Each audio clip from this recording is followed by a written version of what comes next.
Entonces, básicamente lo que vamos a hacer ahora es como una introducción al tema para que ustedes puedan revisar sus libros, o si ya han revisado sus libros, entonces con lo que yo les voy a explicar de repente puedan aclarar algunos puntos que ustedes consideran que son necesarios, ¿ya? Entonces, todo esto ya ustedes lo han visto en semiología y lo han visto también de repente en fisiopato, ¿no? En fisiología han hecho prácticas para ver cómo se realizan los análisis, ¿no? Todos sabemos que para hacer la analítica hematológica vamos a tener que extraer a nuestro pacientito una muestra de sangre periférica, ¿no es cierto? Esta muestrita de sangre periférica va a ir a un tubo que tiene un anticoagulante que se llama EDTA. Y esta muestrita va a pasar por un equipo automatizado y el que nos va a dar todos estos valores, ¿ya? Este equipo es un equipo automatizado que se encarga de realizar el hemograma o la biometría hemática, ¿ya?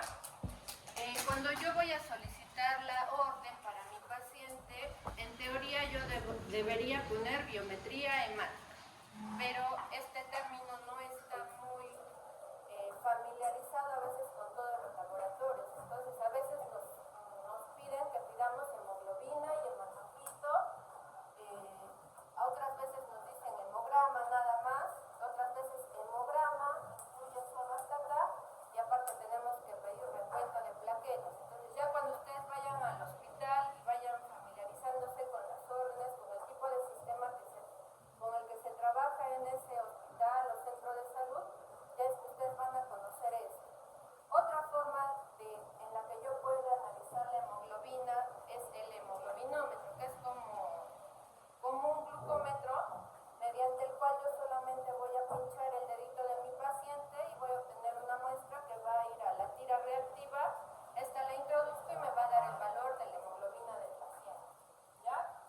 Entonces, casi todos los pacientes que llegan por emergencia, por consulta externa, es básico pedirles un hemograma, ¿no es cierto? Nos va a dar estos valores. El valor de la hemoglobina y del hematocrito, que guardan relación, no hay una relación, se dice de 3 a 1. La hemoglobina del paciente, la hemoglobina, ¿ustedes saben qué es? Es una proteína de organización cuaternaria, tiene 4 cadenas, ¿no es cierto? Cuya función principal va a ser la de transportar el oxígeno. Es por esto que casi todos los pacientes que llegan le pedimos un hemograma, ¿no? Que es el nombre más común para poder solicitar estos exámenes. Entonces, el valor de la hemoglobina va a depender de la localización, la altura geográfica en la que estamos, del sexo, del grupo etario del paciente. Entonces, ¿saben el valor de hemoglobina que manejamos acá en Arequipa para mujeres y para varones? ¿Cómo? 12. Ajá, para mujeres 12, debe estar la hemoglobina por encima de 12 y para varones debe estar por encima de 3, ¿ya? Entonces, el hematocrito es una correlación a esto. Y entonces el hematocrito, ¿se acuerdan cuando ustedes hacían sus prácticas de fisiología y sacaban sangre y la ponían en un tubito y este tubito lo mandamos a centrifugar y vamos a tener 3 componentes, ¿no es cierto? El primer componente que van a ser los glóbulos rojos. Luego vamos a tener el plasma rico en plaquetas olgóficos, si lo conocen, y luego vamos a tener el plasma, ¿no es cierto? Entonces el hematocrito nos va a decir por así decirlo, cuán espesa es la sangre de mi paciente. Entonces, la hemoglobina más yo la voy a utilizar para definir lo que es anemia, ¿cierto? Y el hematocrito para policitemia, ¿ya? Entonces, para hablar de policitemia tengo que hablar de un hematocrito que esté por encima de 51, ¿ya? Luego las constantes corpusculares que nos van a indicar básicamente qué cantidad de hemoglobina es la que tiene mi glóbulo rojo, ¿no es cierto? Entonces, ¿cuál es la constante corpuscular que yo más utilizo? Volumen corpuscular. El volumen corpuscularmente. Entonces, eso sí tienen que saber sí o sí obligados todos. ¿Cuáles son los valores normales? 80 a 100. De 80 a 100. En base a estos valores del volumen corpuscular medio, yo voy a poder clasificar el tipo de anemia que tiene mi paciente. Es por eso que esto es muy importante, ya que solo con estos dos valores yo puedo identificar cuál es la causa de la anemia que tiene mi paciente. Entonces a veces estamos, por ejemplo, haciendo nuestros serums en zonas donde solo tenemos acceso a esto, no podemos ni medir hierro, ni ferritina, ni hacer otro tipo de análisis, ¿no? Y solo en base a esto es que yo voy a probablemente darle tratamiento a mi paciente. Entonces, cuando está por debajo de 80, ¿qué anemia sería? Cuando está de 80 a 100, y cuando es más de 100, ¿y cuál es la causa más frecuente de anemia microcítica? La deficiencia de hierro. Normocítica,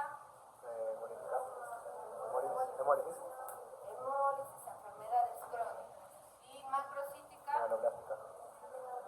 la deficiencia de vitamina B2, ¿no es cierto? Eso es lo más frecuente y lo que ustedes tienen que saber cuando terminen su carrera como médicos generales, ¿no? Luego, en el hemograma voy a tener también el valor de los leucocitos. Acá, dependiendo de la fuente que yo revise, van a encontrar de repente que hay mucha variación, ¿no es cierto?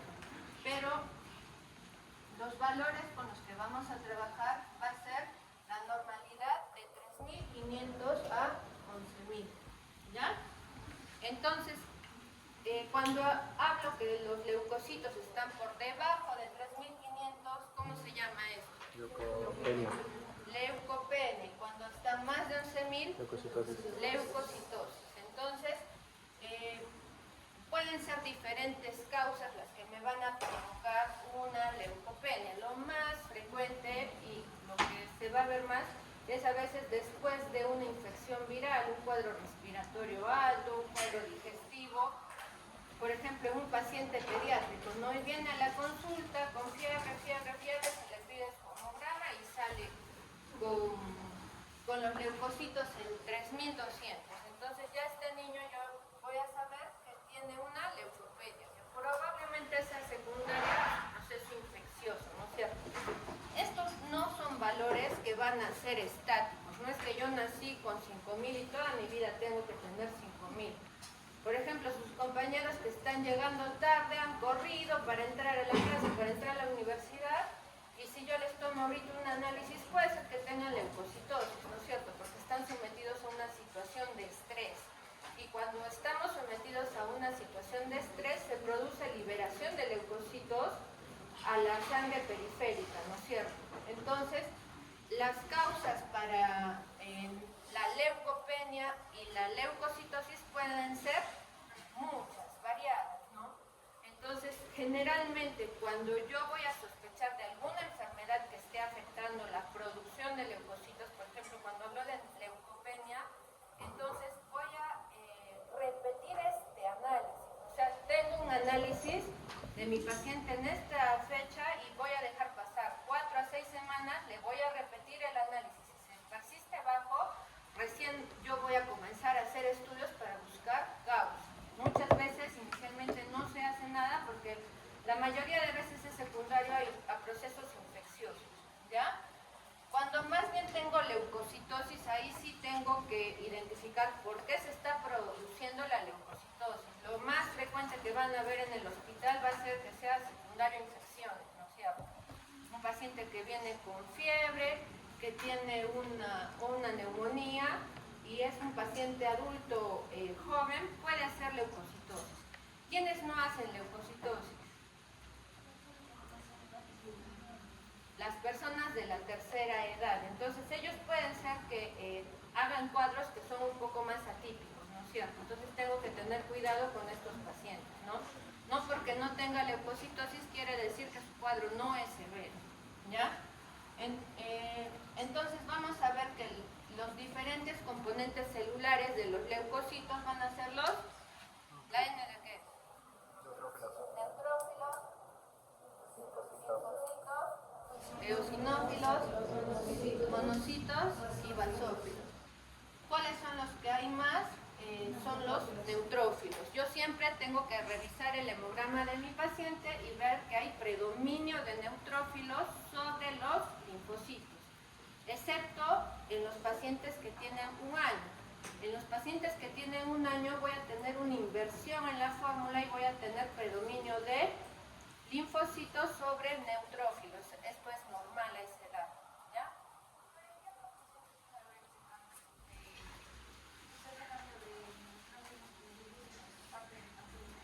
En la normalidad, solo en los pacientes pediátricos, estoy mencionando ese rango de edad de un año. Pero en otras enfermedades, en las cuales no va a haber una producción adecuada de los neutrófilos, entonces es que yo voy a ver que predominan los linfocitos sobre los neutrófilos. Pueden ser a veces enfermedades autoinmunes, enfermedades oncológicas,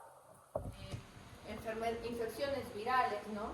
Entonces, acá es importante enfocarnos en el grupo etario. Si yo tengo un niño que viene con neutropenia, probablemente sea infeccioso. Si tengo una paciente adulto joven, voy a pensar que sea autoinmune.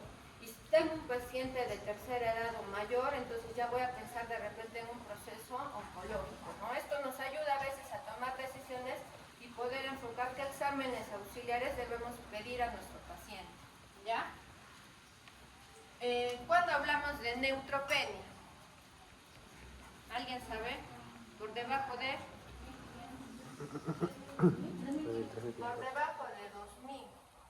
O sea, el recuento absoluto de neutrófilos va a estar por debajo de 2000.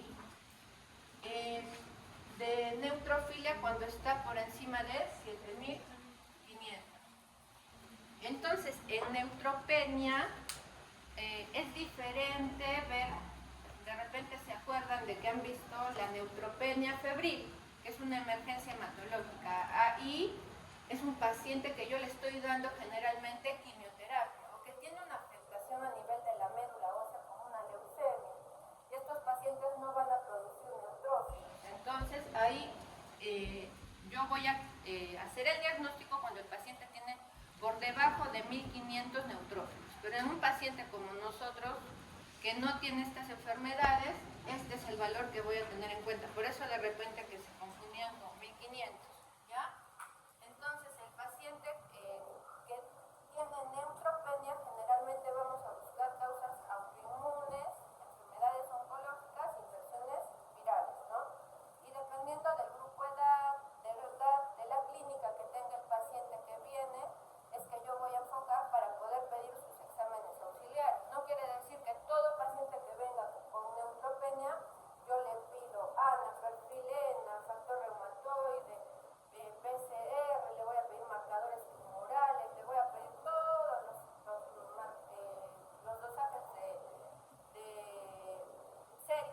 las pruebas séricas para ver infecciones virales, ¿no? Muchas veces no podemos ni siquiera llegar a un diagnóstico en un paciente que tiene neutropenia, ¿no? No podemos decir qué tipo de infección viral es la que tuvo. Y solamente por el cuadro clínico podemos decir que fue una infección viral. Para el caso de la neutrofilia, ahí sí tienen que tener en cuenta qué enfermedades. ¿Qué se les ocurre? Neutrofilia. Los procesos mieloproliferativos crónicos, ¿ya? Policitemia vera, leucemia eosinofílica, las leucemias crónicas básicamente, ¿no? Puede ser una leucemia eosinofílica, leucemia neutrofílica, ¿no? Los procesos mieloproliferativos crónicos es lo que yo voy a buscar en mi paciente. A veces también es secundario infecciones bacterianas, ¿no? Luego, las alteraciones de los linfocitos, cuando hablo de linfopenia es porque están por debajo de 1000, y cuando hablo de linfocitosis por encima de 4500. Entonces acá igual, cuando hay linfopenia igual puedo pensar en enfermedades difusas de tejido conectivo, enfermedades autoinmunes, también puedo pensar en infecciones virales. Para linfocitosis también puedo sospechar de infecciones virales, ¿no es cierto? Y también tendría que pensar en procesos neoplásicos hematológicos, ¿como cuál?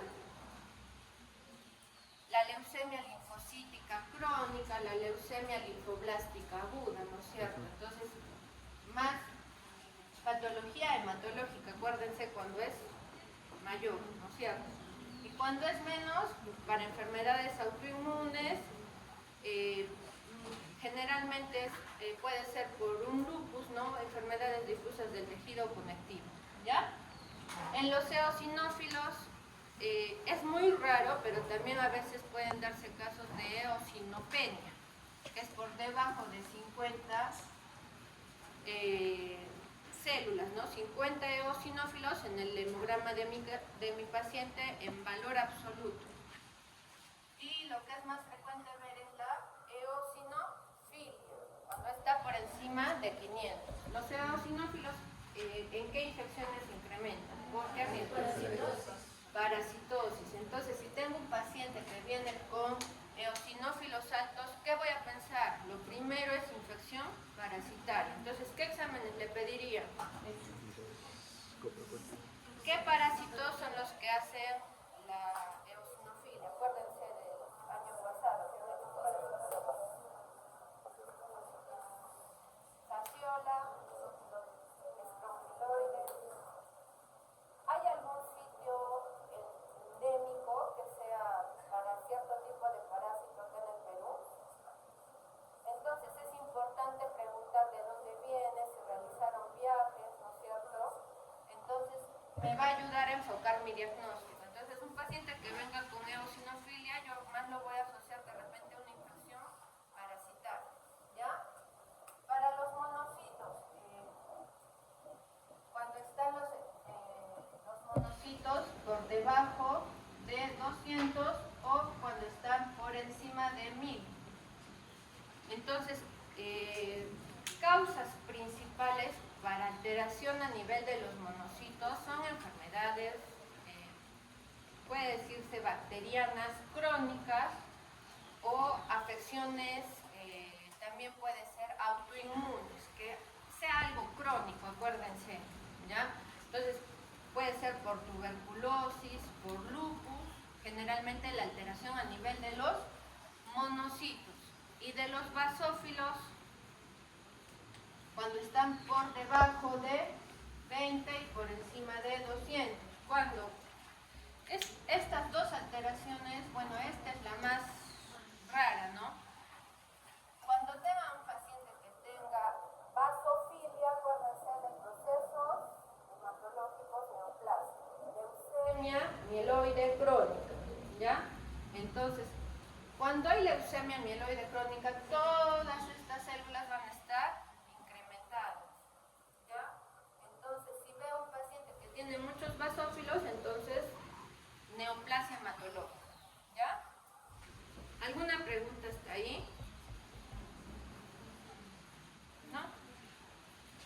Luego, entonces, para ver el recuento de plaquetas, ¿cuánto es lo normal? 150.000 a 400.000. 150, 450, ¿no es cierto? Entonces, cuando está por debajo de 150, ¿cómo se llama el término? No es plaquetopenia, es trombocitopenia. Ah, sí, sí. ¿Ya? Entonces, si pongo ahí una pregunta en el examen, ¿cómo se llama? Plaquetopenia, trombocitopenia, ya jaladas, todo. Trombocitopenia, ¿ya? Y cuando está por encima de 450, ¿cómo se llama? Trombocitosis. Entonces, por debajo, acuérdense siempre enfermedades autoinmunes, infecciones virales, ¿no es cierto? Y a veces es secundario a alguna respuesta inmune, ¿no es cierto? Entonces, acá a la cabeza de enfermedades voy a tener que, en niños que se da frecuentemente, la PTI, la trombocitopenia inmune primaria, ¿no es cierto? Y cuando están las plaquetas altas, ¿qué se les ocurre? Neoplasia hematológica. ¿Qué puede ser? Pónganle nombre a la enfermedad. Trombocitosis esencial. La trombocitosis esencial forma parte del grupo de las neoplasias mieloproliferativas crónicas, que las neoplasias mieloproliferativas crónicas pueden englobar cualquier alteración pero con valores altos. Voy a tener, por ejemplo, la policitemia vera, ¿no es cierto? En la policitemia vera tengo valores altos de hemoglobina, leucocitos altos y tengo plaquetas altas. Como su nombre mismo lo dice, en la trombocitosis esencial tengo plaquetas altas, sin una causa aparente. También puede darse en pacientes que están a veces con procesos infecciosos, no es una trombocitosis reactiva, ¿no? Que es secundaria a un proceso inflamatorio por el cual está pasando el paciente. Entonces, hasta ahí está todo bien, ¿sí? Lo último que nos faltaría es ver las pruebas de coagulación. Estas pruebas, ¿se acuerdan que era con un tubito? Pues tiene una tapa moradita que es un anticoagulante que se llama EDTA. Y cuando yo quiero hacer pruebas de coagulación uso otro anticoagulante. ¿Alguien? ¿O no usa anticoagulante? ¿O cómo es la muestrita? ¿Alguien sabe? ¿Heparina?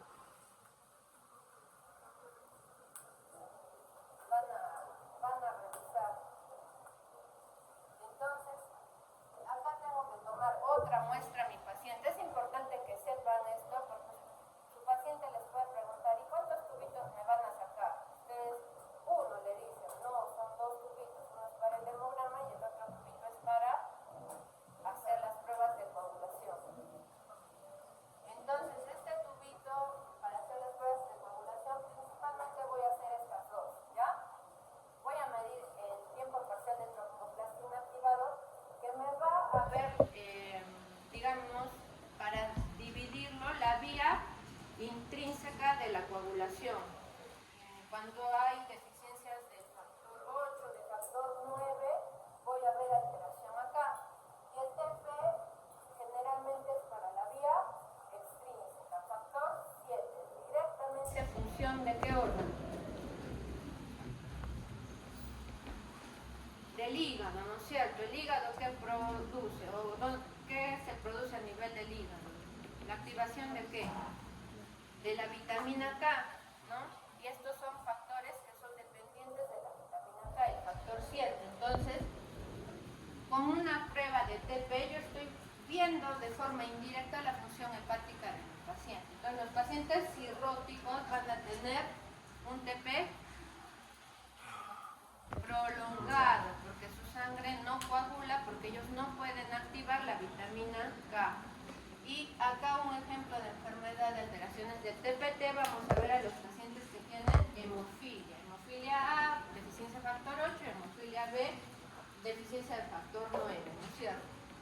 Entonces, básicamente esas son las pruebas que van a pedir. Acá, acuérdense de que tengo un valor que se llama INR. ¿Qué es el INR?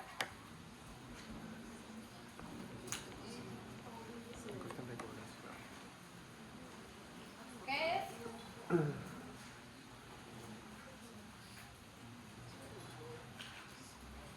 Hay un compañero está con hipoxemia, no está haciendo buena irrigación a nivel cerebral, está con sueño.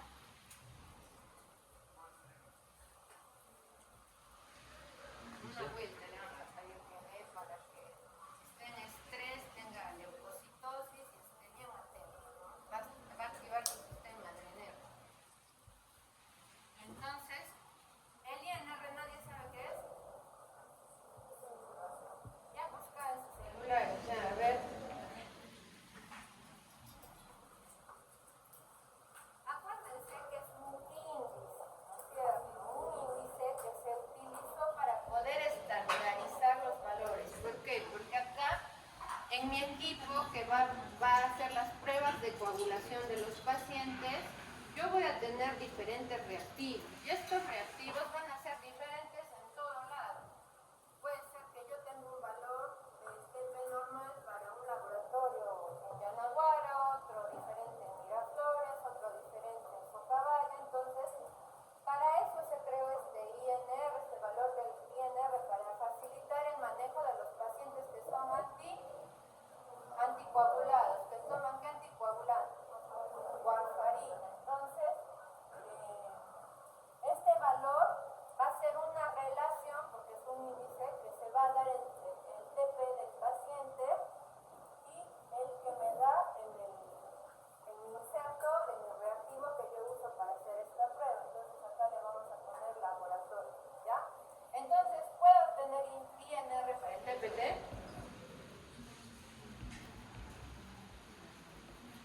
¿O es exclusivo del TP?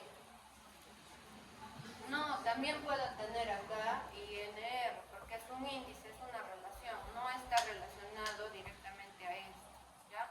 Si yo uso enoxaparina de anticoagulante, voy a tener alteraciones del INR.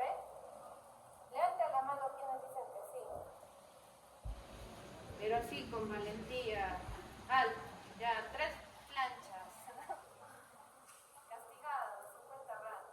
¿Por qué? Porque la enoxaparina, ¿dónde actúa? ¿Qué?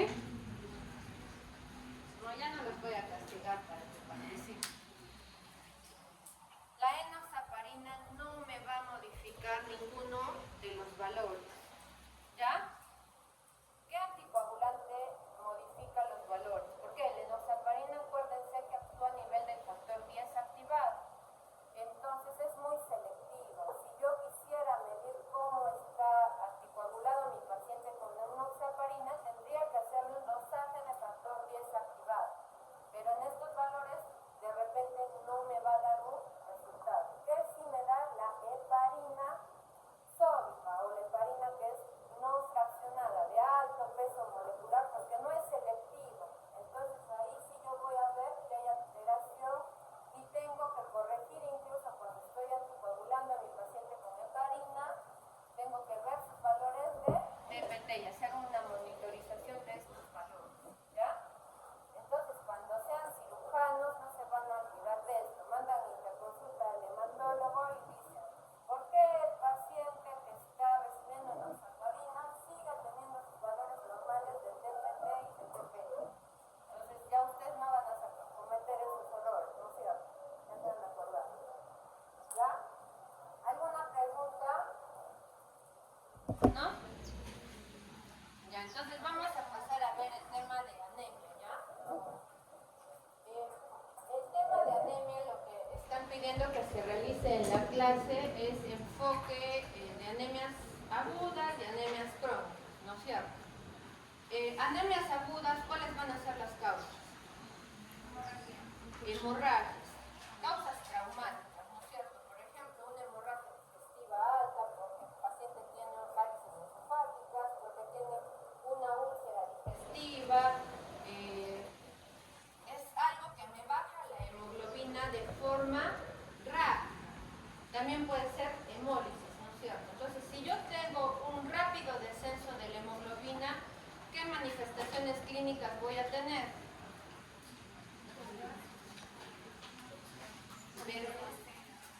Ya, palidez. Fatiga. ¿Qué? Fatiga. Generalmente voy a ver alteraciones, ¿no es cierto?, que van a implicar, van a tener que ver con la bulimia, ¿no es cierto? Entonces voy a ver a un paciente a veces que está chocado, ¿no? Que tiene un shock hipovolémico porque se está desangrando y está perdiendo sangre en forma rápida. Entonces puedo haber alteraciones a nivel de la presión arterial, puedo haber alteraciones a nivel de la conciencia porque se pueden desmayar producto de esta hipoxia, puedo ver alteraciones a nivel del ritmo cardíaco, ¿no? Más que del ritmo de la frecuencia cardíaca. Voy a ver un paciente taquicárdico y es una situación crítica que a veces requiere un manejo rápido, ¿no es cierto? Entonces, en los pacientes con anemia aguda el cuadro es aparatoso y hay que resolverlo de manera rápida, ¿ya? Entonces tengo que dar una solución rápida a la patología que me está provocando el sangrado o la hemólisis en estos pacientes. Generalmente son sangrados y hemólisis. ¿Y se acuerdan en qué grupo están los sangrados y las hemólisis?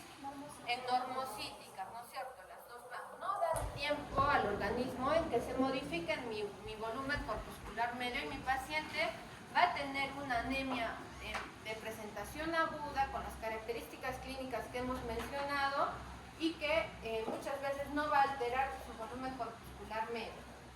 Esas son las anemias agudas. Y de otro lado están las anemias crónicas, que son las que vamos a ver con más frecuencia y creo que es la patología más frecuente que van a ver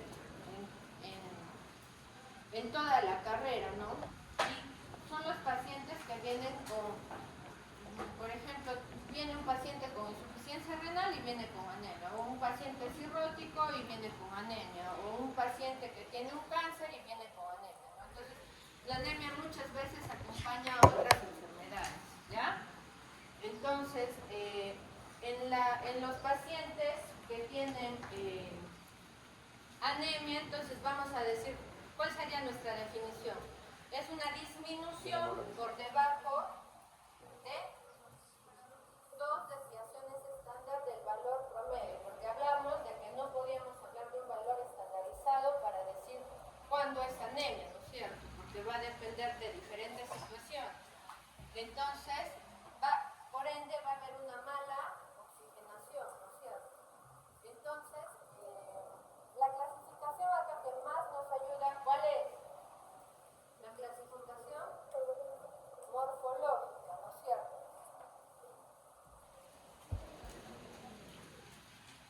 O fisiopatológica, ¿no es cierto? Porque ya con saber la morfología yo voy a poder decir cuál es el origen o cuál es la causa de la anemia del paciente. Otra clasificación, ¿cuál sería? Según la severidad, ¿no es cierto? Otra clasificación, según la velocidad de instauración, que es lo que vimos al comienzo, ¿no? Si es agudo o si es crónico, ¿no? También eso nos ayuda para poder saber cuál es la causa de la anemia. Entonces, la clasificación que es más importante es la que se basa en el volumen corpuscular medio. Entonces, la causa más frecuente de anemia, ¿cuál es?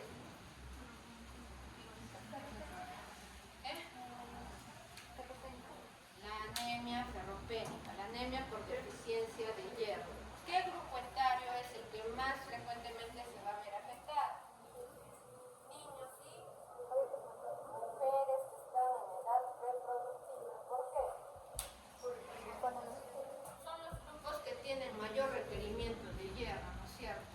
Las mujeres que están embarazadas son las que van a tener más alto requerimiento de hierro y en quienes va a verse más afectado por lo mismo, ¿no? Requieren más y a veces su alimentación no es suficiente y van a desarrollar anemia.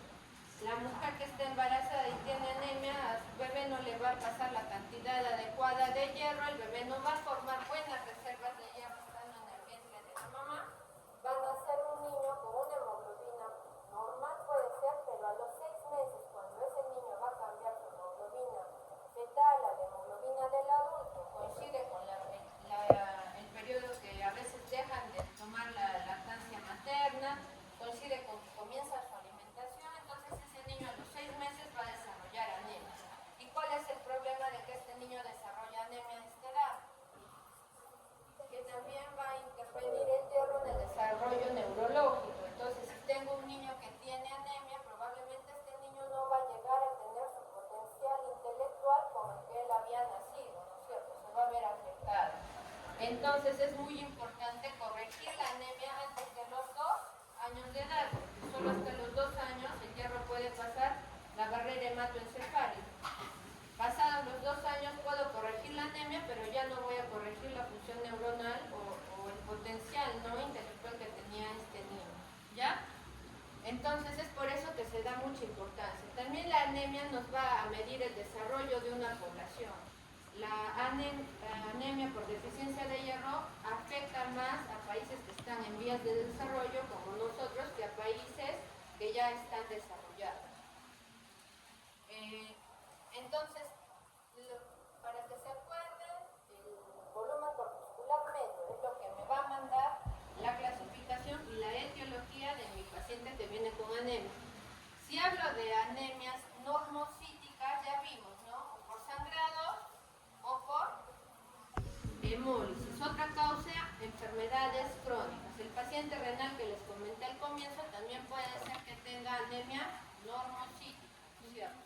Y también a veces en otras enfermedades autoinmunes o en pacientes que tienen afectación a nivel tiroideo, ¿no? Puede presentarse la anemia normocítica. Y la anemia macrocítica la voy a relacionar a deficiencia de vitamina B12 y ácido fólico. Entonces, cuando tengo un paciente que viene con anemia macrocítica, ¿qué voy a pensar? ¿Qué le pido?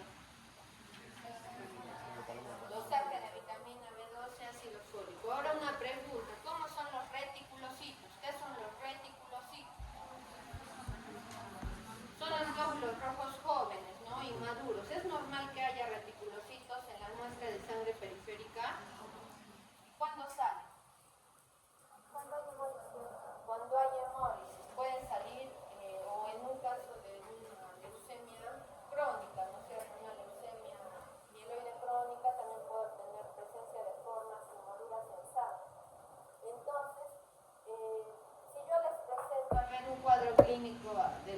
manera me van a decir que, ¿cuál va a ser la etiología? Un paciente que viene con una hemoglobina de 8, un volumen corpuscular medio que está en 120, con una bilirrubina directa que está en 5, bilirrubinas totales están en 7 y la deshidrogenasa láctica está en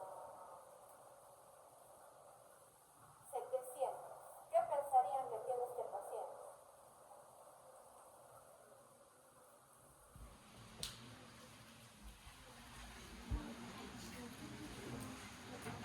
A ver, el valiente, levante la mano. Estás levantando la mano. Hemólisis, ¿por qué? ¿Qué? La deshidrogenasa láctica está. ¿Qué quiere decir eso? Hay destrucción celular, ¿no es cierto? Pero ¿qué habíamos dicho en la hemólisis? ¿Qué hay? ¿Qué anemia? Muy bien. Normocítica. ¿Cuadra o no cuadra? Muy bien. Entonces, ¿qué es? Megaloblástica. ¿Qué? Megaloblástica. Megaloblástica. ¿Por qué se está elevando la deshidrogenasa láctica? Acuérdense que los sinusoides que están a nivel esplénico son muy chiquititos. ¿Y qué forma tiene mi glóbulo rojo? Un disco y cóncavo. ¿Para qué? Para que le dé mayor elasticidad y pueda moverse y pasar por los sinusoides, ¿no es cierto? Por los vasitos más pequeñitos. Pero si este glóbulo rojo sale grande, no va a pasar. ¿Y qué va a pasar? Se va a romper. Entonces el paciente con anemia megaloblástica con deficiencia de bilirrubina B12 me puede hacer confundir con una anemia hemolítica, ¿no es cierto? ¿Y qué prueba es la que me haría el diagnóstico? Porque estoy entre las dos, ¿no es cierto? O es hemólisis o es megaloblástica por deficiencia de vitamina B12 o ácido fólico. ¿Qué prueba me hace el diagnóstico?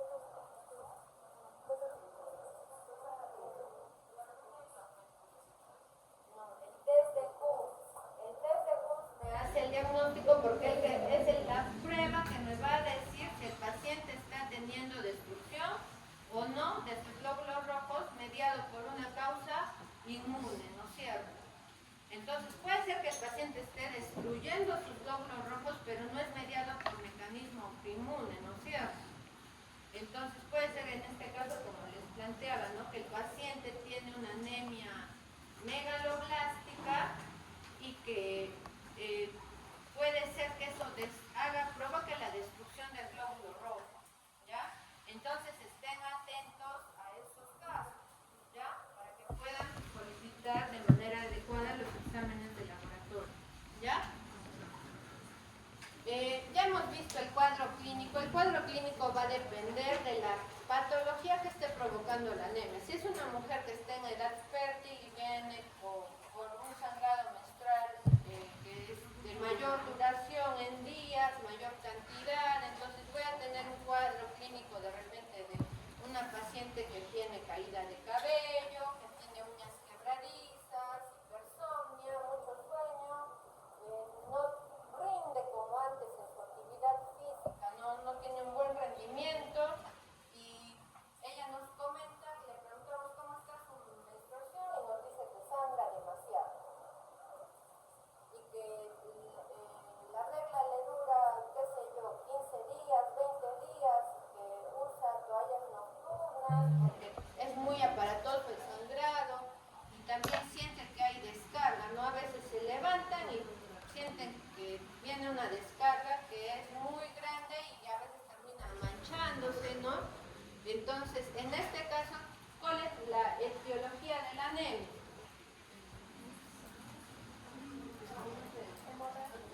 Ferropénica, deficiencia de hierro. ¿Por qué? Porque está perdiendo sangre en forma crónica. Esta paciente a veces no me va a venir pues con línea, con taquicardia, con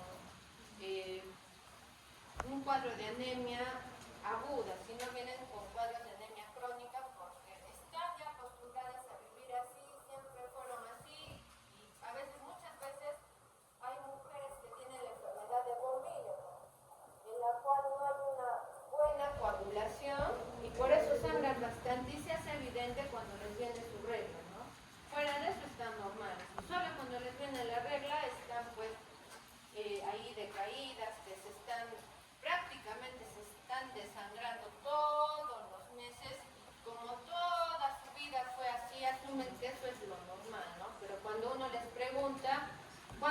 toallas higiénicas usas por día, te dicen no tengo que usarlas de noche, cada cuánto, un paquete me dura 2 días, te dicen, ¿no? Entonces ya te das cuenta por ahí que la cantidad de sangrado es anormal, ¿no? Lo que a veces para los pacientes no resulta anormal, porque siempre lo han vivido así. Entonces ustedes tienen que hacer a sus pacientes preguntas inducidas, sacar la información que ustedes consideran que es necesaria, no quedarse con lo que el paciente les dice, ¿no? Es normal, así es siempre, ¿no? O pacientes que tienen a veces, de repente, hemorroides y tienen también un sangrado crónico, ¿no? Varones que tienen hemorroides, tienen un sangrado crónico y a veces por vergüenza no lo mencionan. Pero cuando uno les pregunta, ahí ya sale a luz cuál es la causa de la anemia. Entonces, ¿qué es lo más importante cuando ve un paciente con anemia?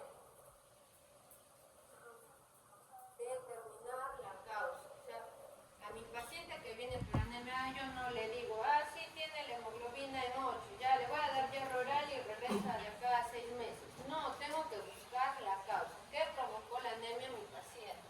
¿Ya? Entonces, el cuadro clínico va a depender si es hemorragia digestiva, si es hemorragia uterina normal, si es un paciente que es cirrótico, si es un paciente que tiene hipotiroidismo, ¿no?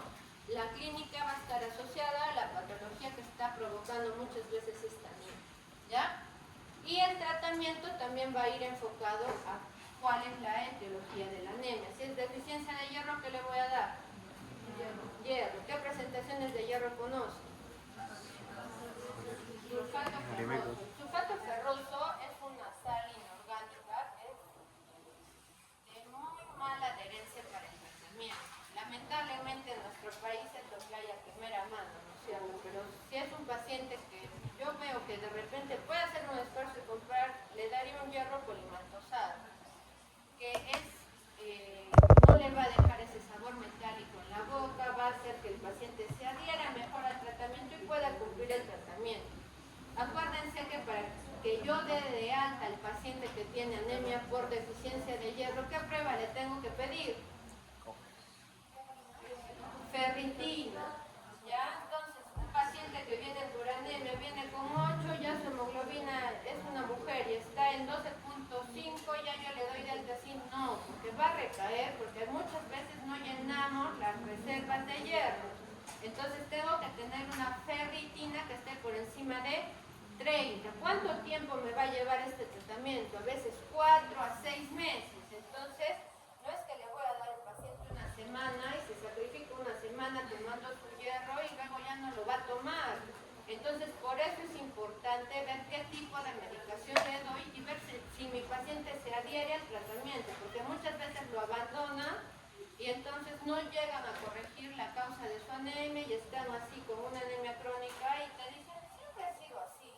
Toda mi vida he tenido la hemoglobina en 10 y nunca llego a más de 8. O sea, ellos ya lo ven como normal, ¿ya? Entonces, otra forma de presentación de hierro es hierro sacarado. El hierro que voy a poner a la vena. ¿Hay hierro intramuscular? No hay, antes había, pero ¿qué pasaba? Que para colocarlo teníamos que hacer una técnica que era muy difícil para poner una inyección intramuscular profunda y que no provoque alteraciones en el nivel donde yo ponía la inyección de mi paciente, porque provocaba dolor, formación de granulomas, pigmentación de la zona, porque no había buena absorción del hierro. Entonces, ahora tenemos oral y tenemos endovenoso, no hay más. Mi paciente no mejora 1 gramo de hemoglobina en un mes de tratamiento con hierro vía oral, tengo que ponerle tratamiento por la vena. Entonces, la dosis, ¿saben cómo se va a calcular? Con la fórmula de Ganzoni, la van a buscar, la fórmula de Ganzoni, no es necesario que se la aprendan, porque ahora todo hay calculadoras médicas, entonces sí tengo que saber qué tengo que usar, qué herramienta voy a usar para poder corregir y darle la dosis adecuada de hierro. Muchas veces veo que llega el paciente con hemoglobina de 9, me dice, me ha mandado el doctor de medicina interna porque ya me dio el hierro endovenoso y no mejora. ¿Y cuánto le dio? 3 ampollas. Entonces, no se calcula tiene que poner de hierro al paciente y le ponen así nomás por ponerle, entonces no es una dosis adecuada y no voy a ver una buena respuesta al tratamiento, ¿no es cierto? Entonces, revisen ustedes la fórmula de Ganzoni. Entonces ahí solo necesito saber el peso básicamente y la hemoglobina de mi paciente, ¿no? Entonces necesito un análisis de hemoglobina actual para poder iniciar el tratamiento y para poder hacer el seguimiento. Acuérdense que necesito que suba un gramo por mes, ¿no es cierto? Y luego recién voy a llenar depósitos de hierro, pido dosaje de ferritina cuando ya tenga valor de hemoglobina normal. De nada me sirve controlarle cada mes valor de ferritina porque no va a salir normal hasta que yo tenga una hemoglobina normal. Después de que la hemoglobina se corrige, recién va a llenarse las reservas de hierro. ¿Ya? Si tiene deficiencia de vitamina B12, ¿qué le doy? Vitamina B12, ¿cómo se llama? ¿Qué? Hidroxocobalamina, ¿no es cierto? Hidroxocobalamina de 1 miligramo. Si es un paciente que tiene anticuerpos contra células parietales o contra el factor intrínseco, en este caso yo voy a tener que hacer un tratamiento de por vida, porque este paciente no va a tener absorción de la vitamina B12 así coma una buena cantidad de alimentos que sean ricos en vitamina B12. Entonces, el tratamiento es de por vida, pero si es un paciente que tiene un evento nutricional agudo por un motivo X, entonces sí puede ser que solamente le dé tratamiento por un mes. Generalmente el tratamiento es una ampolla intramuscular una vez al día por 7 días seguidos y luego voy a pasar a ponerla 2 veces a la semana para completar el primer mes. ¿Cuál es el problema? Que duele bastante cuando se coloca la vitamina B12 en forma intramuscular. O sea, irrita bastante cuando se coloca. Y ahora han descontinuado la forma endovenosa. Entonces no tenemos otra alternativa más que poner intramuscular. ¿Ya? Y cuando hay anemia por deficiencia de ácido fólico, ¿cuál es el tratamiento? Ácido fólico. ¿Qué dosis? La pastillita viene de 0.5 miligramos. La hidroxocobalamina viene de 1 miligramo. ¿Ya? El ácido fólico generalmente de 0.5, de 0.8. Entonces yo lo que tengo que garantizar son 2 miligramos al día. Entonces son 4 pastillitas al día que le voy a dar a mi paciente. Generalmente esta anemia por déficit de ácido fólico la voy a ver en pacientes o que tienen enfermedad autoinmune o enfermedades neoplásicas y están recibiendo algún tratamiento que sea citorreductor, ¿no es cierto? O que sean medicamentos que van a interferir con la producción de los glóbulos rojos, ¿ya? Si es autoinmune, ¿qué voy a dar de tratamiento? ¿Cómo freno la respuesta inmune? Corticoides. Generalmente primera mano corticoides. Entonces, como es la anemia hemolítica, una emergencia, ¿qué le voy a dar? ¿Qué corticoides le doy? Si está el paciente con hemoglobina de 2, 3,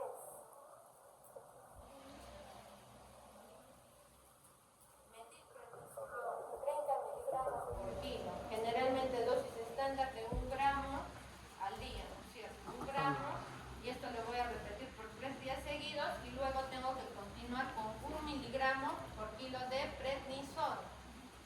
¿Ya? Y ya voy a ir bajando las dosis, voy a ir adecuando conforme sea la respuesta de mi paciente. Si es secundaria a una enfermedad autoinmune como un lupus, tengo que asociar a otros medicamentos, ¿no es cierto? Ampioprina de repente, y voy a tener que hacer un manejo ya con otras drogas. A veces incluso podemos llegar a utilizar inmunoglobulina, rituximab, porque no tenemos una respuesta adecuada y esto generalmente se ve en pacientes con enfermedad autoinmune. ¿Ya? ¿Cuándo transfundo al paciente con anemia?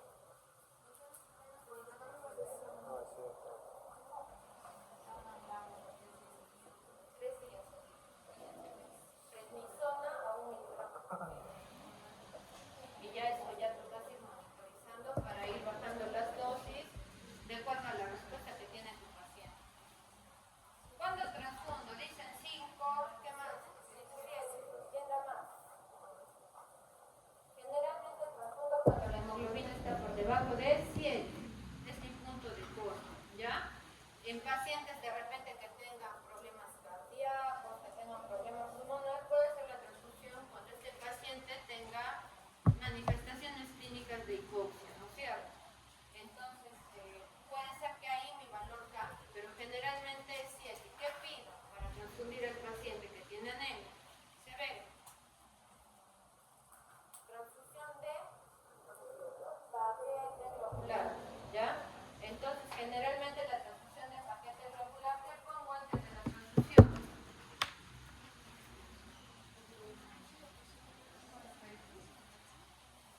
¿Qué puede presentar? Reacciones alérgicas. ¿Cómo voy a prevenir las reacciones alérgicas? Eso ya se hace en la rutina, o sea, se hacen las pruebas de reacción cruzada, que estoy mencionando, se hace el tamizaje, el paquete globular, eso ya. Entonces, para prevenir reacciones alérgicas, clorfenamina, ¿no es cierto? Clorfenamina endovenosa, puede usar también, a veces pueden tener fiebre, paracetamol, hidrocortisona a veces también, ¿no? Si es que el paciente ya ha tenido antes eventos de reacciones a la transfusión